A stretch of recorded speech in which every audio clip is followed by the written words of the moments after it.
நம்ம மைதா மாவு சப்பாத்தி பார்க்க போகிறோம். மைதா மாவு சப்பாத்திக்கு நிறைய பேருக்கு பிடிக்கும், ஆனால் அதை செய்யறதுக்கு ரொம்ப கஷ்டமாக இருக்கும். ரொம்ப ஈஸியாகவும் ஆறுனதுக்கப்புறமா சாப்பிட்டா நல்லாயிருக்கும். அந்த மாதிரி செய்யலாம். இப்போ 1/2 கிலோ மைதா எடுத்திருக்கேன். டேஸ்ட்டுக்காக 1 ஸ்பூன் சர்க்கரை சேர்த்துக்கலாம். தேவையான அளவு உப்பு, தண்ணி நல்லா கொதிச்சிருக்கணும்.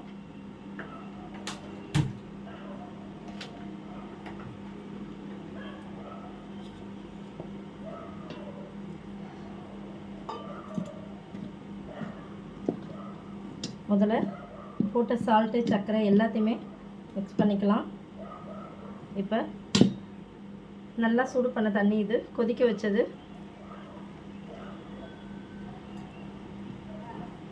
எதனால் கொதிக்க வச்ச தண்ணியும் ஊற்றுறேன்னா, எப்போவுமே நம்ம செய்ததுக்கப்புறம் சாப்பிட்லாம் அப்படின்னு சொன்னால் சப்பாத்தி ஹார்டாகிடும். சப்பாத்தியோ பூரியோ மைதா மாவில் செய்தால் அந்த மாதிரி இது ஹார்டாகாது, ரொம்ப சாஃப்டாக இருக்கும். அதனால தான் சுடு தண்ணி ஊற்றி இது பண்ணுறோம். தண்ணி கொஞ்சம் கொஞ்சமாக சேர்த்துக்கோங்க, நிறைய ஆயிடுச்சுனாலும் கஷ்டமாயிடும். ஏன்னா நம்ம கரண்டியில் கலக்கிறதுனால தண்ணியோட அளவு தெரியாது.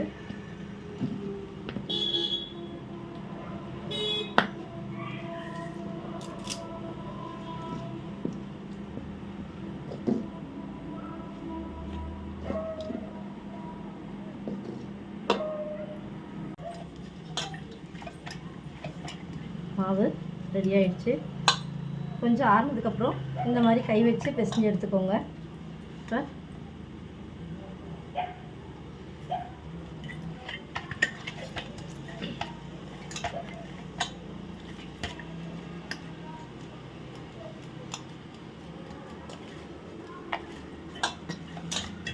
இது போல் நல்லா பிசைஞ்சிட்டு மேலே ஆயில் தடவி வச்சிடலாம். இந்த சப்பாத்திக்கான சைடிஷ் நம்ம என்ன பண்ண போகிறோன்னா பன்னீர் கிரேவி பண்ண போகிறோம்.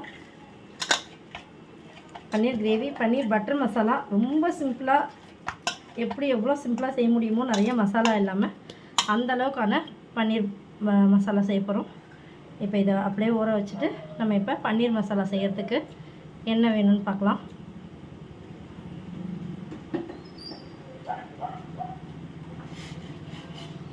ஃபஸ்ட்டு ஒரு பேக்கெட் கடையில் வாங்கின பன்னீர். இது கடையில் வாங்கின பன்னீராக இருந்தால் கண்டிப்பாக இந்த மாதிரி சுடுதண்ணி கொதிக்க வச்சு அதில் இந்த பன்னீரை நம்ம சேர்த்துக்கணும். ஒரு 10 நிமிஷம் கிட்ட இந்த சுடுதண்ணியில் இந்த பன்னீரை சேர்த்துக்கோங்க. வீட்டில் செஞ்ச பன்னீராக இருந்தால் சுடுதண்ணியில் சேர்க்க வேண்டிய அவசியம் இல்லை. இது எதனால் சேர்க்குறதுனா கொஞ்சம் உங்களுக்கு ரொம்ப சாஃப்டாக வரும். அடுத்து பன்னீர் கிரேவி செய்யறதுக்கான 4 தக்காளி, பெரிய தக்காளி 4 தக்காளி, அதை 4 துண்டாக கட் பண்ணி கடாயில் சேர்த்துக்கிறேன். ஒரு 50 முந்திரி, இது ரெண்டும் மூழ்கிற அளவுக்கு தண்ணி சேர்த்துக்கலாம். இதை நல்லா வேக விடணும்.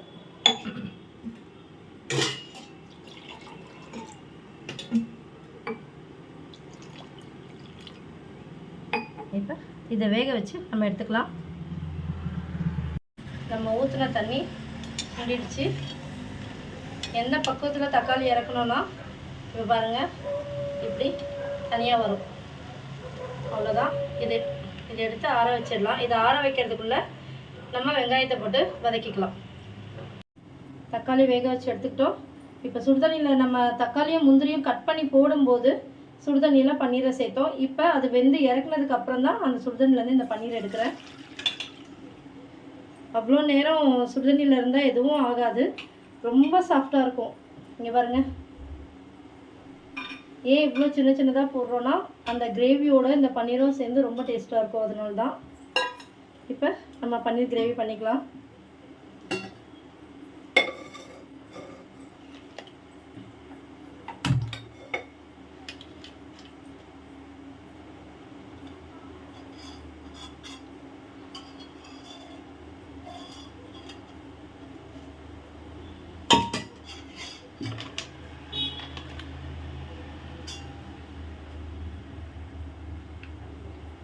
2 கரண்டி அளவு ஆயில் சேர்த்துக்கலாம்.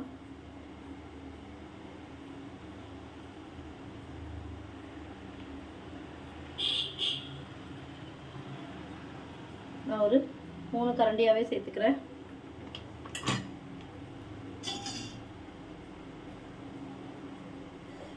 குக்கர் சூடாகட்டும். இவ்வளோதான் நான் ஆயில் சேர்த்துருக்கேன். குக்கர் சூடானோடனே சீரகம், கடுகு எதுவுமே போட வேணாம். ஸ்ட்ரைட்டாக நம்ம ஆனியன் சேர்த்துக்கலாம். ஆனியன் எத்தனைன்னு கேட்டிங்கன்னா, நான் வந்து கடையில் 1 பாக்கெட் பன்னீர் வாங்கியிருக்கேன். அதுக்கு 2 பெரிய ஆனியன் எடுத்திருக்கேன். அதை நல்லா பொடியாக கட் பண்ணியிருக்கேன். தக்காளியும் முந்திரியும் நம்ம அரைச்சிக்கணும். வெங்காயத்தை வந்து பொடியாக கட் பண்ணி வச்சுக்கணும். இந்த எண்ணெய் காஞ்ச உடனே இந்த வெங்காயத்தை சேர்த்துக்கலாம்.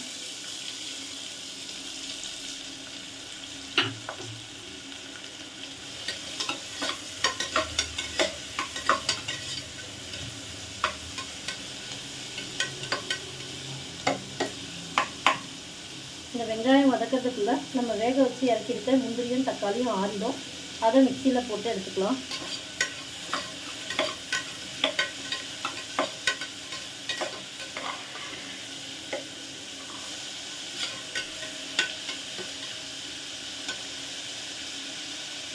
ரொம்ப சிம்பிளான பன்னீர் கிரேவி இது. உங்களுக்கு இன்னும் அது ரிச் ஆகணும்னா அதில் வந்து க்ரீம் சேர்ப்பாங்க, செய்து முடிச்சதுக்கப்புறம் பட்டர் சேர்ப்பாங்க. அதெல்லாம் எதுவுமே இல்லாமல் டக்குன்னு நம்ம செய்யக்கூடிய பன்னீர் இது நான் செய்யறது. வெறும் சில்லி பவுடர், சால்ட்டு, பன்னீர், முந்திரி இருந்தால் போதும். ஏன்னா நம்ம வீட்டில் எப்போவுமே வெங்காயம் தக்காளி இருக்கும்.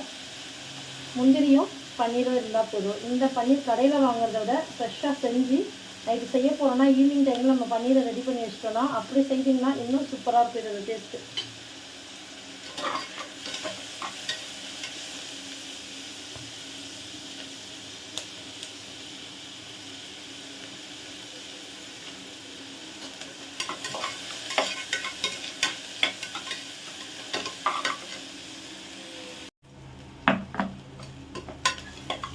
வெங்காயம் நல்லா வதங்கிடுச்சு.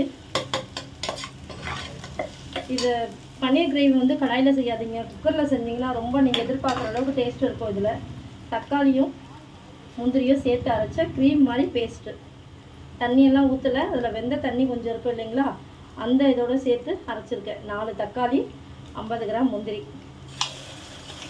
அதை இந்த வெங்காயத்தை கூட சேர்த்தாச்சு. பெரிய சைஸில் 2 வெங்காயம். 1 பாக்கெட் பன்னீருக்கான அளவு நான் சொல்லியிருக்கேன். நீங்கள் எக்ஸ்ட்ரா செய்கிறீங்கன்னா அதுக்கேற்ற மாதிரி எக்ஸ்ட்ரா சேர்த்துக்கோங்க. 1 பாக்கெட் பன்னீருக்கு தக்காளி 4, 2 வெங்காயம்.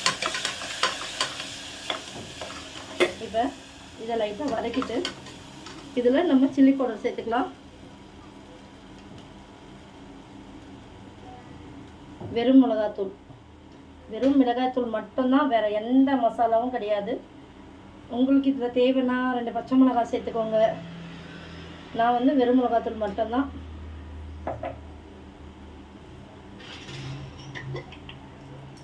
ஒரு சிட்டிகை மஞ்சள் தூள். அதுலேயே நம்ம தேவையான சால்ட்டு சேர்த்துக்கலாம். இப்போ இதுலேயும் கொஞ்சம் சுகர் சேர்த்துக்கணும்.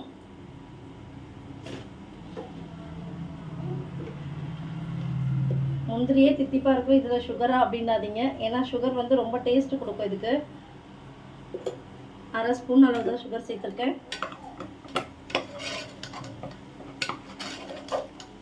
இந்த சில்லி போட்டிருக்கோம் இல்லைங்களா, வெறும் மிளகாய்த்தூள் சேர்த்துருக்கோம் இல்லைங்களா, அந்த மிளகாய்த்தூளை வந்து இப்படி இந்த கிரேவி கூட கலந்துக்கோங்க. அது இன்னும் உங்களுக்கு கலர் கொடுக்கும்.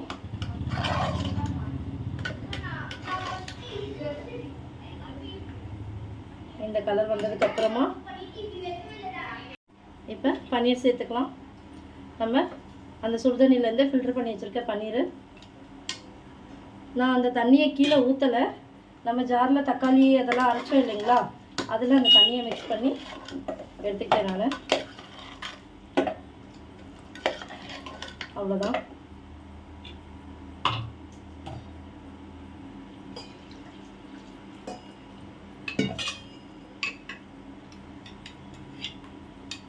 அந்த தண்ணியவே இதில் சேர்த்துக்கோங்க.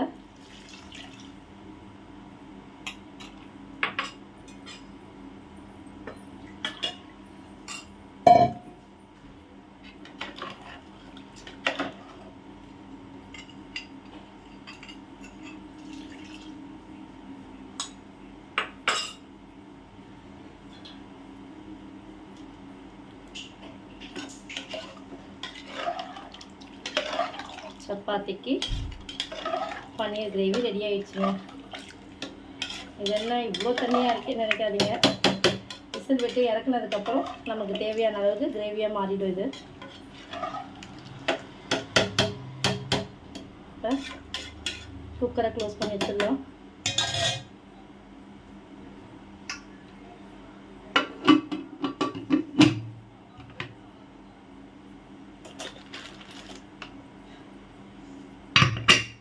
ஒரு 2 விசில் இல்லை 3 விசில் விட்டு ஆஃப் பண்ணிடலாம்.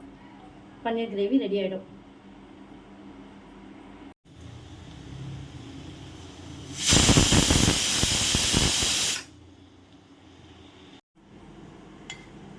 இப்போ உங்கள் குக்கர் விசில் வரதுக்குள்ளே நம்ம சப்பாத்தி ரெடி பண்ணிட்டோம்.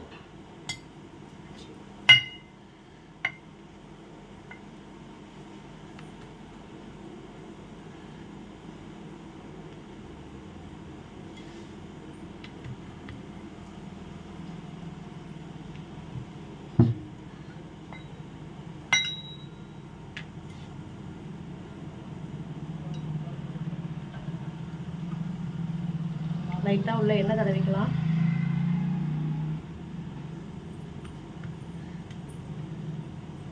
மைதா மாவு சப்பாத்தியே நல்லாயிருக்கும். அதில் இன்னும் 4ஆக முடிச்சு செய்தீங்கன்னா இன்னும் ரொம்ப நல்லாயிருக்கும். ரொம்ப ஈஸியாக இருக்கும். சுடு தண்ணி போட்டு இதை தேய்க்கும் போது நம்ம சொன்ன பேச்சு கேட்கும் மைதா மாவு. நீங்கள் நார்மல் பச்சை தண்ணி போட்டு மாவு பிசைஞ்சு அதில் சப்பாத்தி செஞ்சிங்கன்னா நம்ம என்ன சொன்னாலும் அது கேட்காது. இப்போ பாருங்கள், எந்த சைஸ் திரட்டுறோமோ அது அப்படியே நிற்கும்.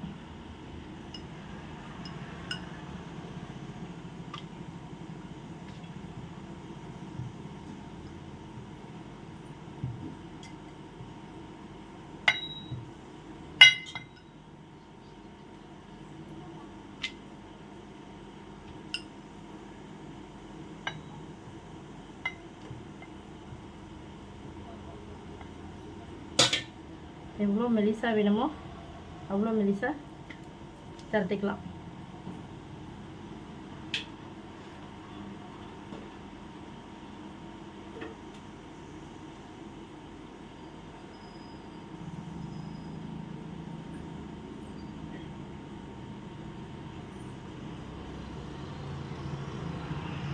நான் காட்டும் போது உங்களுக்கு அதிகமான நேரமாக இருக்கும். ஆனால் செய்யும்போது நீங்கள் அதை செய்துக்கிட்டே சப்பாத்தி அடுத்த குக்கர் விசில் வர்றதுக்குள்ளே நீங்கள் சப்பாத்தி ரெடி பண்ணிடலாம்.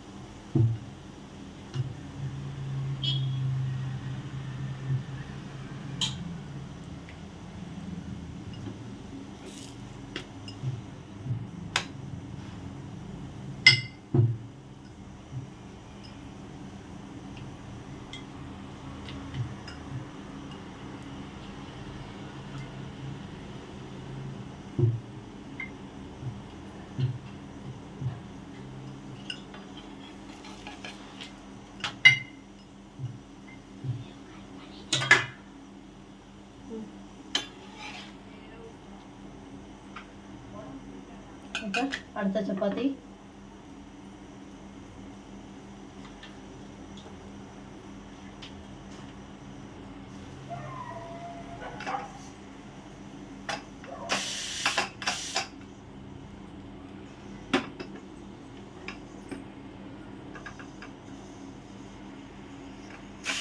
பன்னீர் ரெடி ஆயிடுச்சுன்னு பார்க்கலாம்.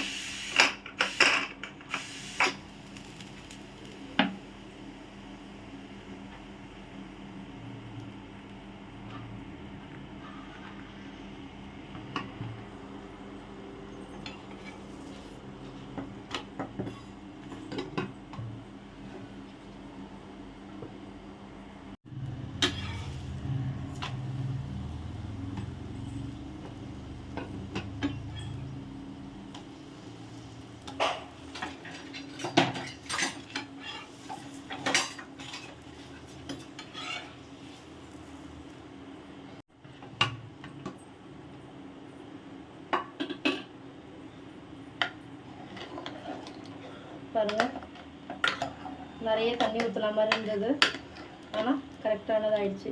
இதுவே உங்களுக்கு தண்ணியாக இருக்குன்னா இன்னும் ஒரு 10 நிமிஷம் ஸ்டவ்வில் வச்சிங்கன்னா இதுவும் திக்காக வந்துடும். பன்னீர் கிரேவி ரெடி, சப்பாத்தியும் ரெடி. நம்ம சாப்பிட்டு பார்க்கலாம்.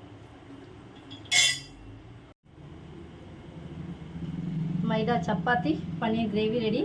நான் கொத்தமல்லி கூட காட்டலை. ஐயோ அவங்க கொத்தமல்லி போட்டாங்களே நம்ம போடலையே அப்படின்னு நீங்கள் இது பண்ணக்கூடாது. அதனால் அது கூட இல்லாமல் செய்யலாம், ரொம்ப நல்லாயிருக்கும். நீங்களும் செய்து பாருங்கள்.